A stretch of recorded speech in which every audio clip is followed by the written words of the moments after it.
Did you read about the family that kidnapped a Catholic nun and took her home, as in cults? You remember this? They used to take them to hotel rooms and deprogramming. What is the right of the parent? And if your daughter is 21 years old, doesn't she have a right to do it? After all, she's an adult. And what's a cult? These are Catholic people. What is going on in my church? Well, look who's here. Susan Greve joins us from Cincinnati. She is the mother of the nun or postulant in question. She got more famous over the past several days than she ever wanted to be. She wants you to know, among other things, that she believes that her daughter was, how shall we say, encouraged to join what she believes is not a convent at all, but a cult. Also with Mrs. Greve is her son. This is David Greve.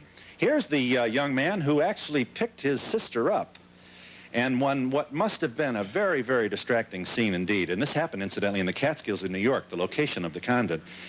And eyewitnesses said that his sister's legs were sticking out the window of a rented car as this must be a very, very difficult moment, to understate it, for any family. But David loves his sister, believes that his sister is better off, obviously, now than she was when she's in the convent.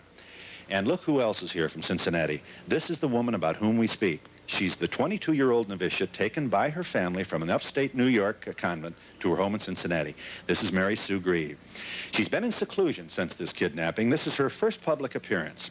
Incidentally, she has dropped all kidnapping charges against her family and has started to police and has told police that she's not being held against her will. We thank you very much for being here, Mary Sue, and we'll see if we can't make some sense as we make our way here with a very complicated story. We're not finished yet. Look who else is here. The Holy Spirit. If the Holy Spirit is not present during this program, it will never be, or he or she will never be. Here are Father Clarence Kelly. Here is the spiritual advisor to St. Joseph's novitiate.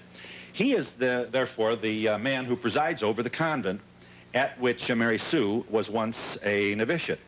Also at hand is Father William Jenkins, who knew the Greve family before the kidnapping. Father Jenkins, in addition to having the misfortune of looking somewhat like a talk show host that we are often here with,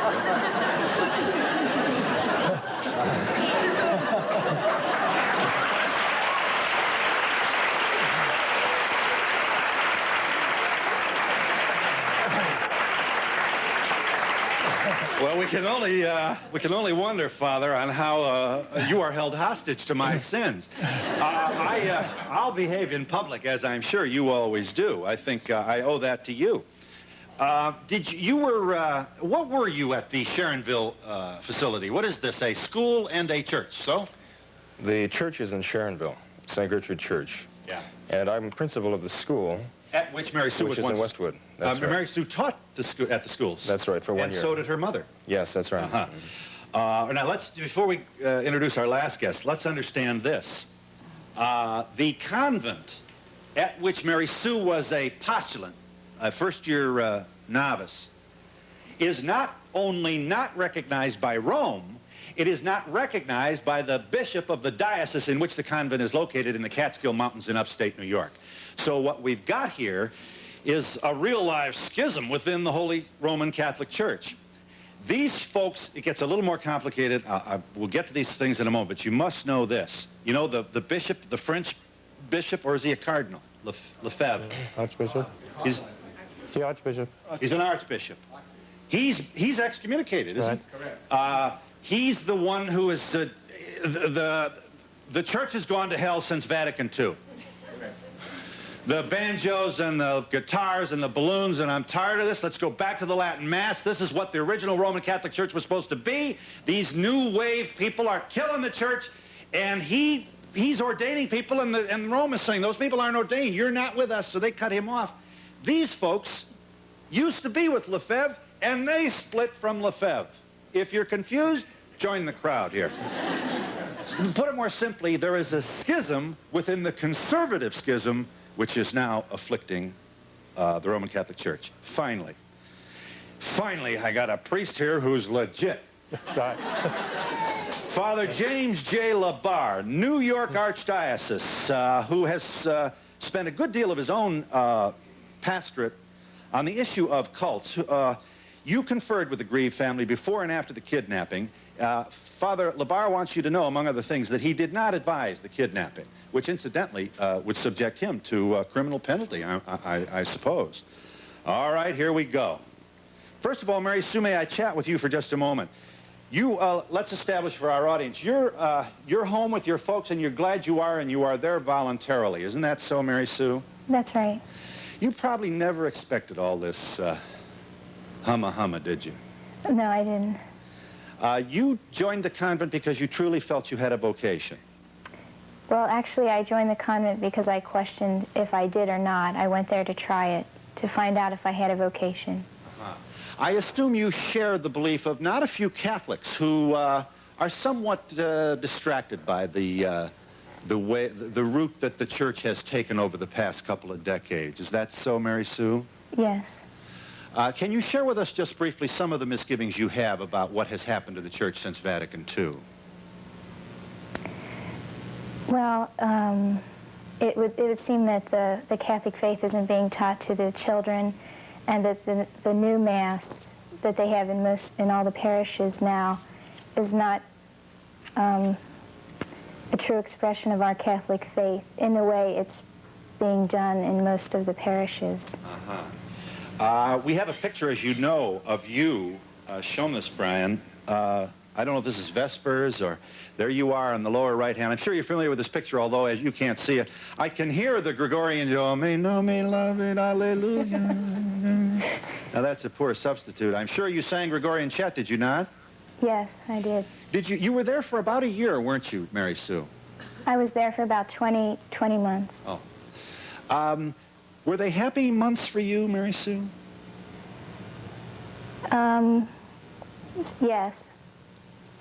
You liked the contemplative life? There were times when I was unhappy, but I was pretty happy. You awakened at 5:30 a.m., is that so? Yes. And I think you retired at 9:30? 9:45. Your parents were allowed to visit you 4 times a year, is that so? That's correct. How often could they write, or could you write?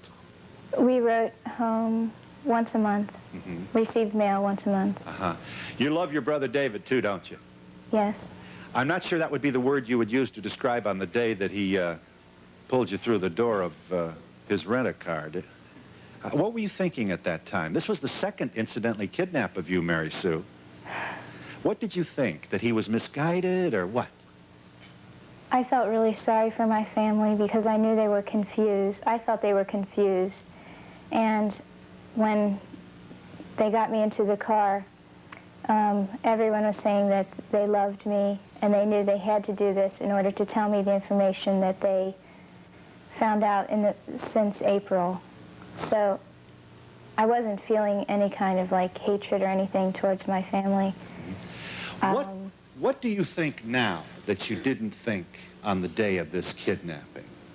What is different now about your view regarding this religious institution? I think that their position is wrong as far as the Catholic Church. I don't agree with the stand they've taken, being outside the church, I would guess.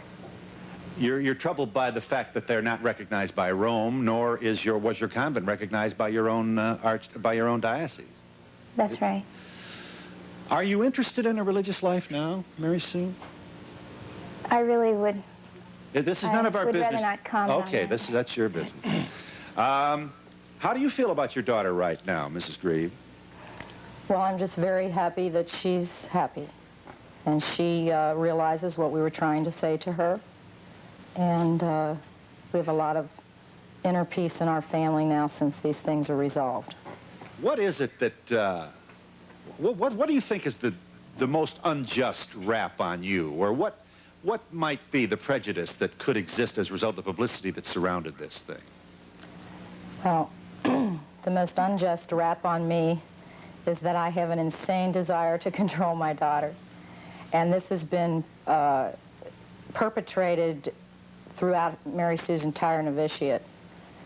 My concerns when Mary Sue went in the convent were always that I didn't feel that it was a convent recognized by Rome, that it was a private association, and that really Father Kelly shouldn't be starting convents, that according to canon law, you have to apply to a bishop and then apply to Rome. You're saying Father Kelly should not be starting convents.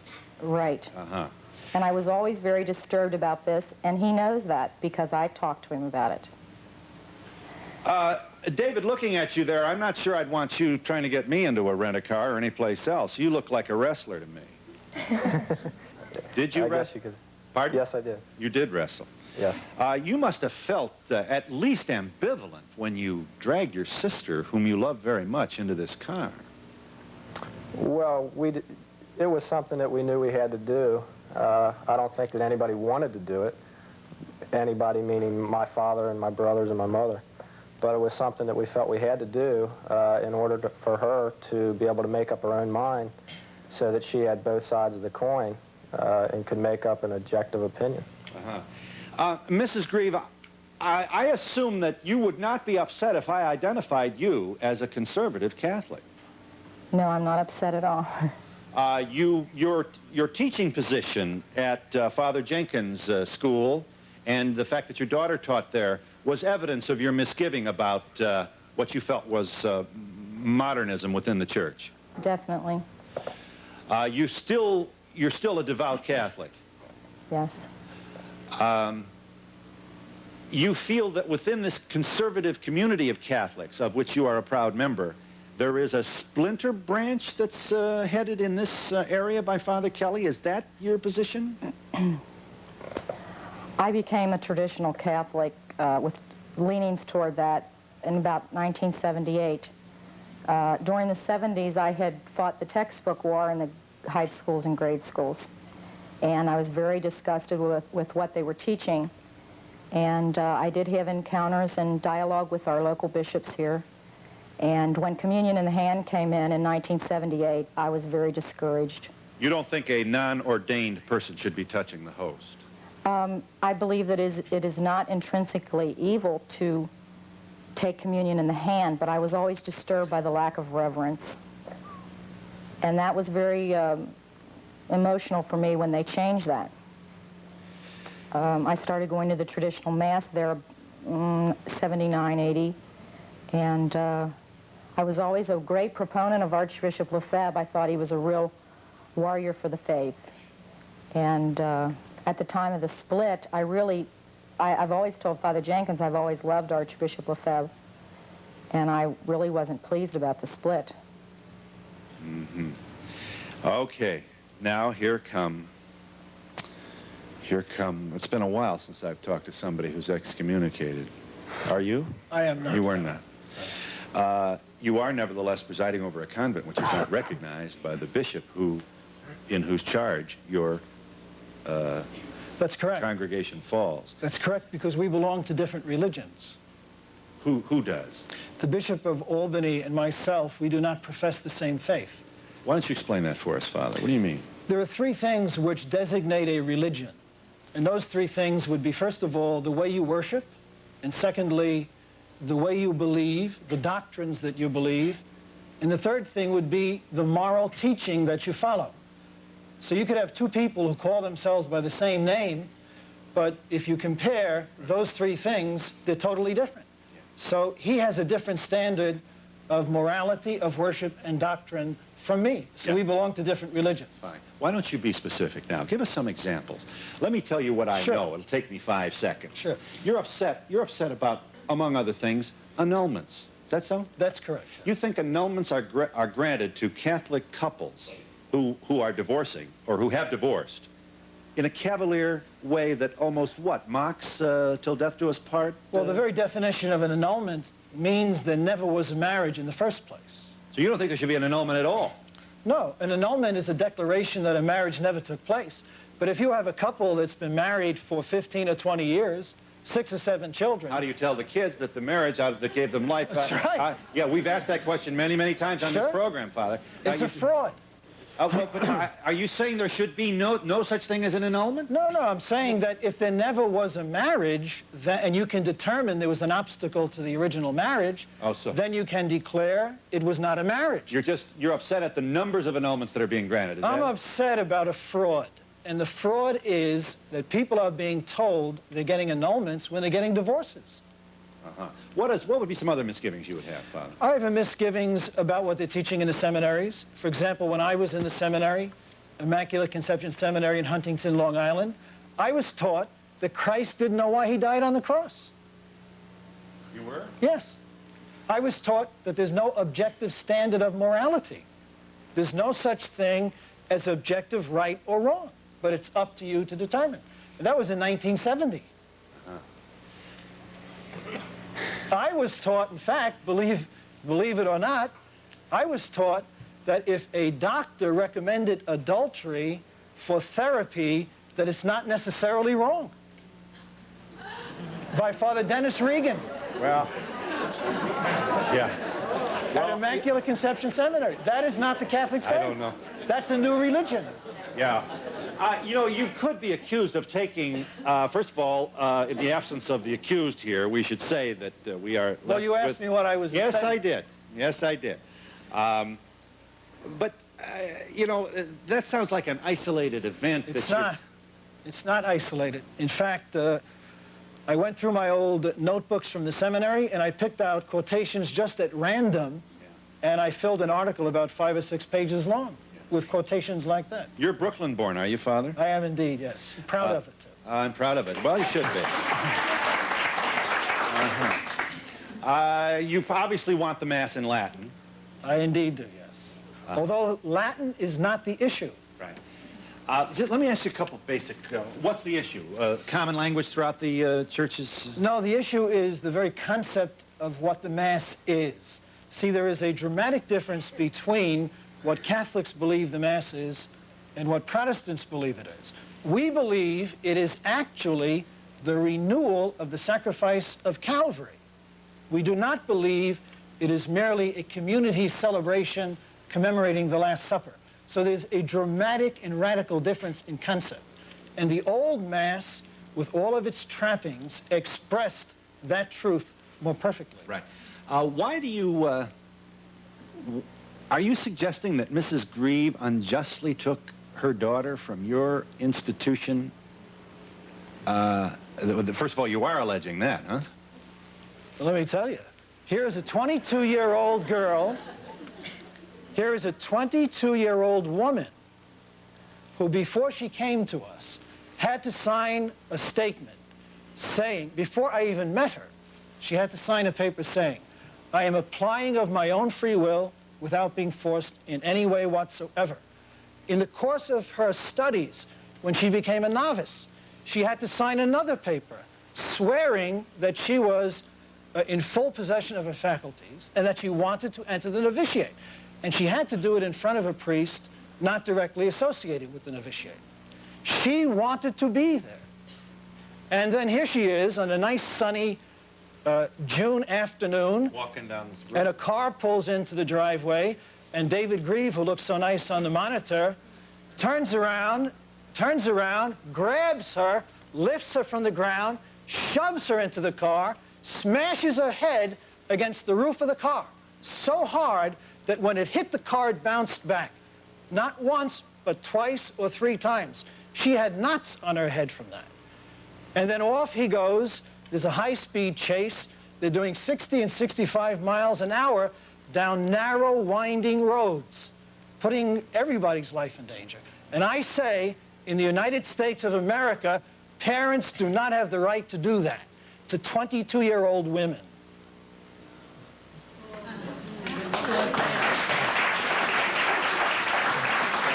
What's the matter?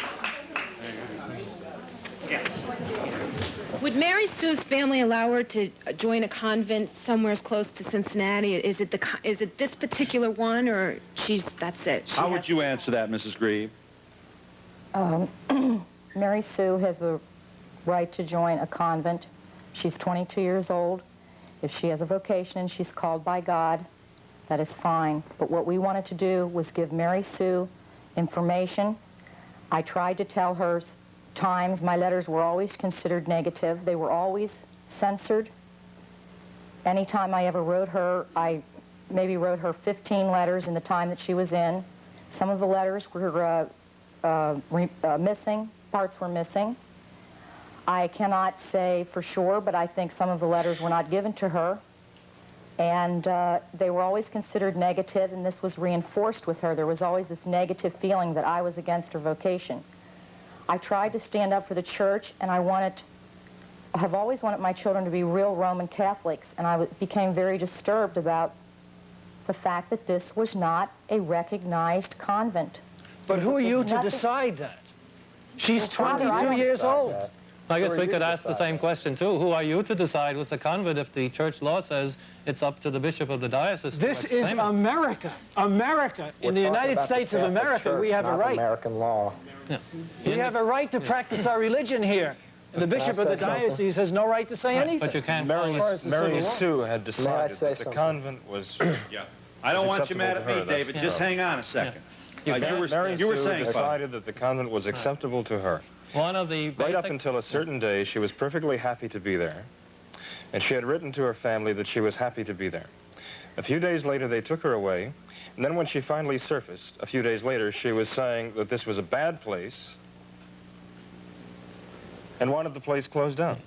Okay, well, that's... You know how they accomplished it? They subjected her to a professional so-called deprogrammer. They took her out of state. They kidnapped her in one vehicle. They took her to a getaway vehicle. And then they drove that getaway vehicle to a cabin in Pennsylvania. And there, a professional worked on her mind to steal her religious convictions. You want to speak to that, Mary Sue? Yes. Please do. Go ahead. I was very happy at the convent before my parents took me on that Sunday afternoon. I wrote a letter home on June 19th that said that I was happy and I was upset that they were so concerned. But what my brother told me and what my mother told me and my father made me, I was very concerned whether the convent was, I came to the conclusion that it should not have existed.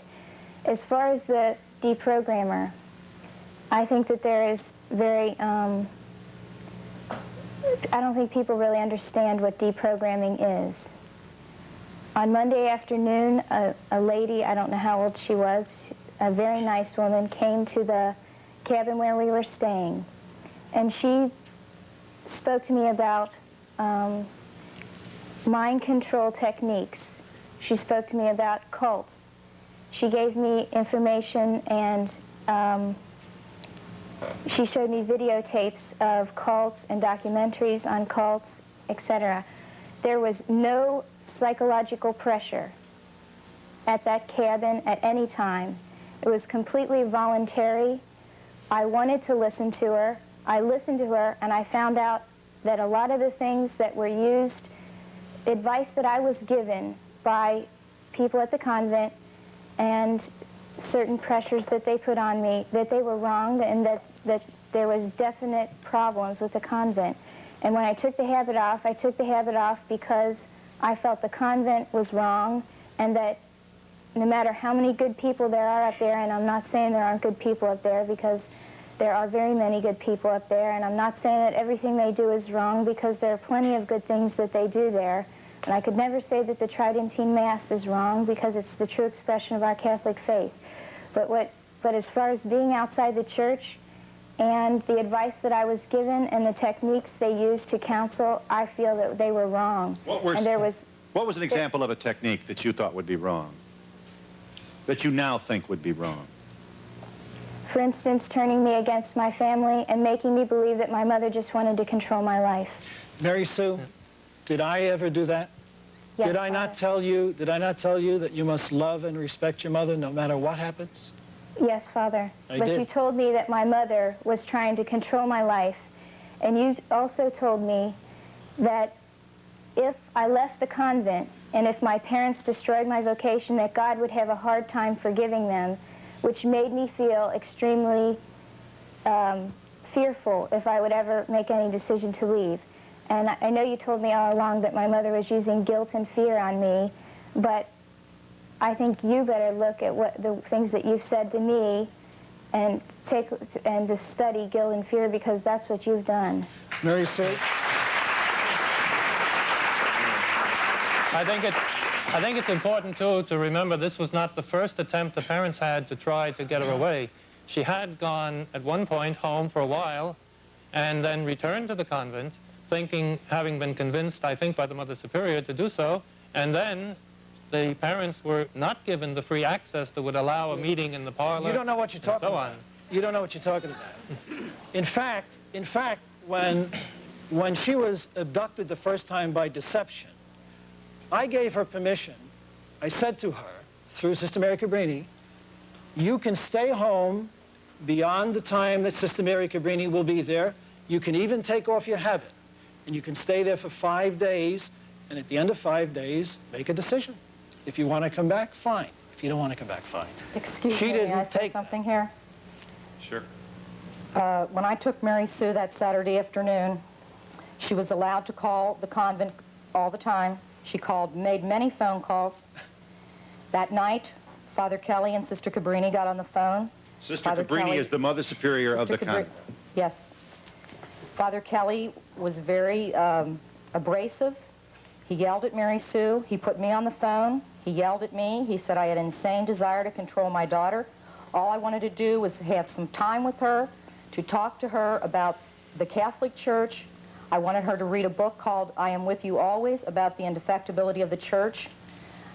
Why didn't you visit her when you could have visited her? You only visited her twice. Father, why didn't you visit her? You had about 8 opportunities to come. Why didn't you come? Should we talk about the visit we had last summer, Father? No, why don't you just answer the question? Let's talk why didn't you visit? I did visit, Father. You visited twice? You had about 10 opportunities. Well, my husband visited in December. Twice? I had to take care of my grandchildren. Father, let's talk about the visit last summer. Sure. When Mary Sue called a year ago and said that she was going to take the veil, we were very surprised, because we knew that she had been sick a lot and that she was miserable and she was very homesick. You told me yourself that she had many ups and downs. There were a lot of people that conveyed to me that she was not in the best of health. I was very concerned about her. I was very surprised when she said she was going to take the veil. And I wrote you a letter, a 15-page letter, which I would allow anybody to read, of my concerns about the quicksand institution, of the traditional movement, that my daughter was giving her life to this. I wrote to you my concerns about her own goals in life, as she was a member of our family. And I'm sorry to interrupt, Mrs. Greve. I'm very long here. What was the point you wanted to make with this letter? The point I wanted to make is that Father Kelly said in this conversation I had with him that we were allowed to come up. And the day before we left, I called the convent to arrange visiting times, and they said we could not come, that it would not be good for Mary Sue to see her family at this time. I asked for Father Kelly to call me. He never called me. I waited all day and all night, and they said that he never said any such thing. We would not be allowed to visit Mary Sue. And next morning what? The next morning I had to call our local priest to ask him to intervene. In that conversation, he called me a villain. He called my husband a villain. He told us it was absolutely none of our business what our daughter did with her life. We were asking for a visit. I'll give you an opportunity did you finally come and we'll be back in just a moment. I'm glad you waited. Go ahead. Hi. Hi. I would like to say one thing. I am a Roman Catholic, and I believe in Vatican II. And for just once, would you please get on 3 great old nuns who've been in the convent for 50 years and still believe in everything that Vatican II says? And you think there are a lot of nuns out there? I do. I think that you give the wrong impression that there are not a lot of people who follow the... I give this impression? The program, it gives the impression, and I think sometimes you do, Mr. Donahue, and that's you don't believe that there are many Catholics out there who believe what we believe when we were... Yes. I don't think anybody's denying that there's a difference, obviously, within the church. And I accept your comment that maybe we should give these other people... I think you should give some view to the other side once... Okay, hang on one second. I want to know how Mary Sue came to this particular convent in the first place. Mary Sue? Mary Sue, would you kindly speak to that? Yes, I was We went to this St. Gertrude the Great Church in Sharonville, and I taught at the school for 2 years. This is suburban Cincinnati, yes. Yes. And that was a convent that was connected with the priests that were the pastor and the principal there. Uh-huh. And you believe, like, you're a traditional Catholic, as your mother is? Yes. When you joined, was this an unofficial convent, so to speak? When you joined the convent, was it recognized by Rome? No, never has been. Uh-huh. So, what? Just a minute. Just what is a cult? What do you call a cult? You know, many years ago, there was a man called Luther, and they called it a cult. It turns out to be Protestantism. I mean, after all, this man has a certain idea, and you have certain ideas. I don't see any variance. The variants are very minor, I think. Yeah. You have a faith, do you, sir? Yes. I'm Jewish. Ask you what? You're Jewish. That's right. You have a family? Yes. You're conservative, Orthodox, what would you go? What we say, Reform? What are you? I'm Orthodox. Well, let's say conservative. Uh-huh. If any of your children, could your children become Hasidim? Possibly. How would you feel about it? I'd accept it. Cutting off the curls for the kids with the side there? Yes, I could accept. I could live with it. You could live with it. Why not? Why not? What?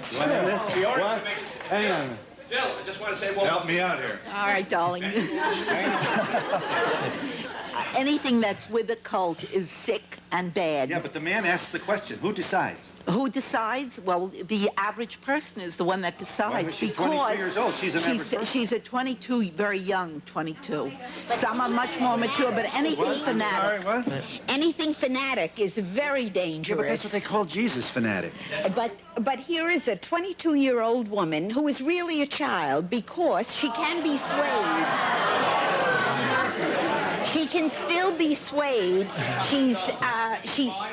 No, 22 years old normally is a woman, but here is someone, they were able to sway her, and then her parents were. We didn't sway her. It's good. Wait a moment. I didn't even know her Wait a before she moment. came. It's good if she listens to everything and then makes up her own mind. And we'll be back in just a moment. Thank you very much.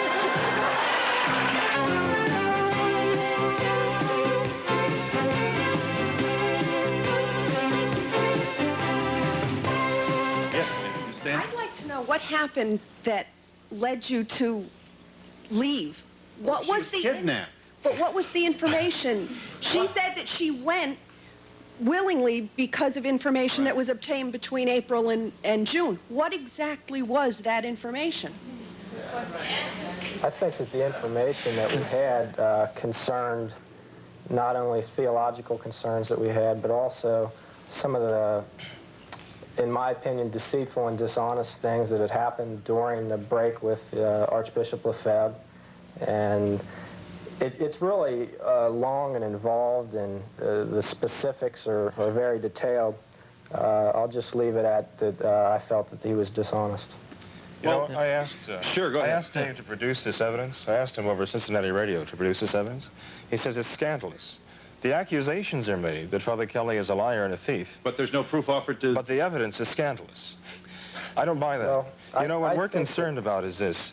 This girl was at the convent, and she appeared to be happy. And the last time I talked to her at the convent, she told me she was happy, and she wished her family would leave her alone. Then her family takes her away. A few days later, she surfaces, and now she's saying that it's an evil cult. Now, how can you change a person's mind like that in a matter of... There is some question about the... I think that should go toward Father LeBert. He knows the characteristics of cults and how mind control works, and I think he would be able to answer. Father, do you think we are a cult? I think that you have a very important aspect here. To answer that first question, no, I don't think any convent is a cult, but I think there are many cultic tendencies prevalent in not only this particular group, but in a number of them as well. Like what? But I think one of the first things that we need to know is that parents have a right to the concern for their children at any age, no matter whether they're 18 or 40. I think also one of the main things that we have to see in a situation like this is when family sees that there are inconsistencies and no ability for a young person, whether it's in a convent, a cult, or a satanic coven, to evaluate and see where things are, the parents are almost forced by their own intuition to bring that person to the evaluation point. Do they have a right to break the law? Is the child on medication? I'd like to know. Yes. Are you on medication, Mary Sue? No, I'm not. Were you on medication while you were a novitiate? I was at certain times. What medication they want to know? I believe it was called Clindex. The report I read was that it was Librax, L-I-B-R-A-X. I think that's a different name for it. I think that's what it was. Which has somewhat of a tranquilizing effect. What was the symptom that moved you to take that? I mean, were you uncomfortable, or was it stomach ache, or what? Something like that. Okay. Mrs. Greve. It's for a gastrointestinal problem, and she took it for 10 days, and it was recommended by a physician. Yeah. I took it at another time, too, in January. Father Kelly, I would like to clarify something here. Briefly, Mrs. Greve. Okay, Mary Sue was ill from September to April when I took her with this problem. When she put the medicine bottle out on the table, I made the mistaken presumption that though she was ill from September, that she also took the medication. She did not take the Librax continuously from September to April. She took it in January, so you are mistaken too. She did take it twice. She also took other medication in that time, which I could have clarified if I would have been allowed to speak to her or write her. And when she was brought in this city and swept up at the airport by Sister Cabrini, I was not allowed to see her or talk to her after we went to Kentucky the next day. She was forbidden to talk to me. She was also told to tell her mother that she could not go to communion because of what she did. It's not true. Did you say that she couldn't go to communion? Who? Father. Who said that? Sister Cabrini told Mary Sue that the priest would not give me communion. Let me, our discussion continues with, incidentally, a very enthusiastic audience here that would like an opportunity to ask their own questions, and we'll give them that chance in just a moment.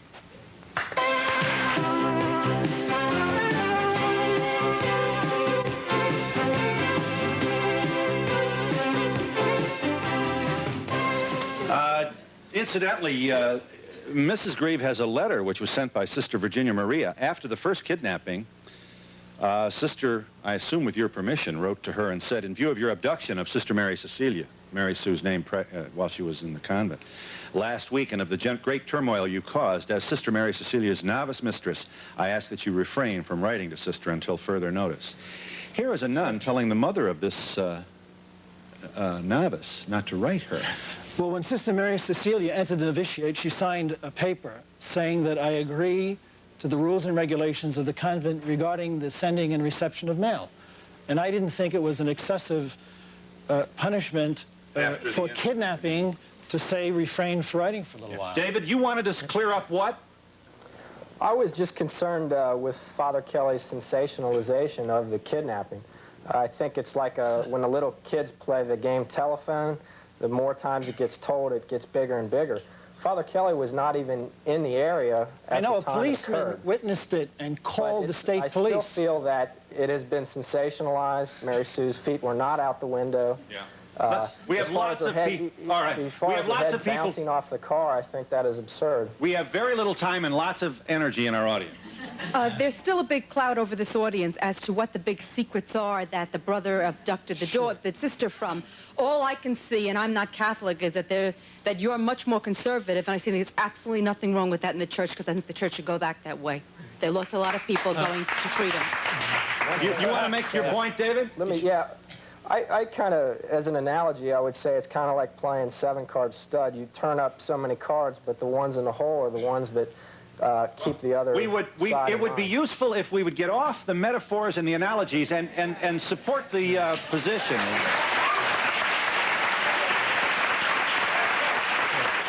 Well, you want a for instance. Let him make his point.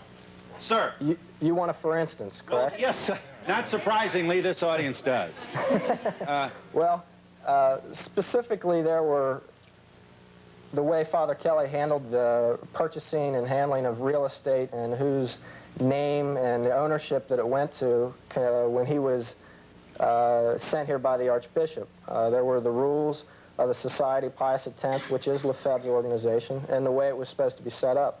Father Kelly did not follow this correctly, was told to change How it. do you know? And did not.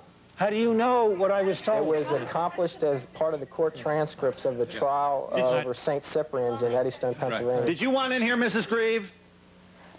No, not really. My son I think can handle it. I think the answer to the question here, very basically, is the family began to see the convent not as authentic Catholicism as they were hoping, whether it was Lefebvre or the Pope, it didn't matter. But this they saw as not authentic Catholicism. They wanted the girl to have a chance to evaluate the position, and they weren't able to do that. Father Kelly's come a long way without my speaking for him.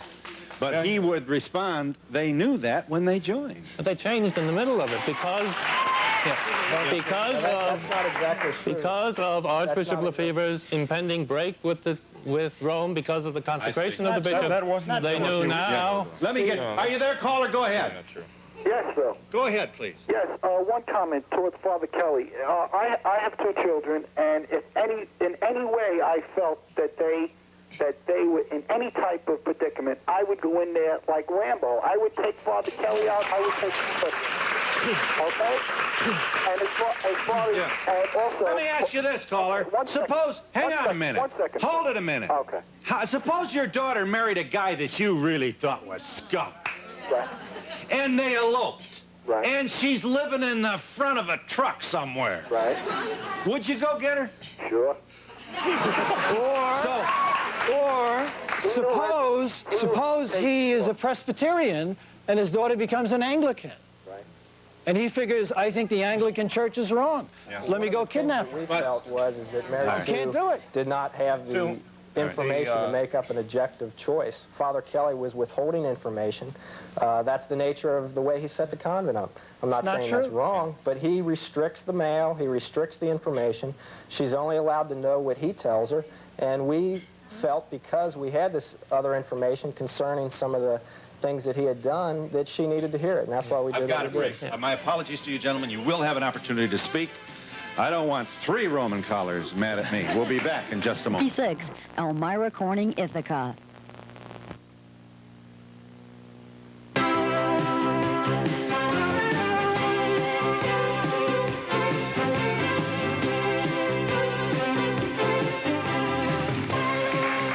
Yes. Phil, I feel as a parent that when the breakdown of communications came along between the youngster, the girl in the convent and her mother and family, that was tantamount to having them be signaled that something had to be done. And as a parent of a boy and a girl, whether it be a 20-year-old or a 40-year-old, I would be the same. Yes. You go get him. Yes, I would. Yeah. Mary Sue, I think it's time for you to get away from your mother and the priest and your brother and get out on your own.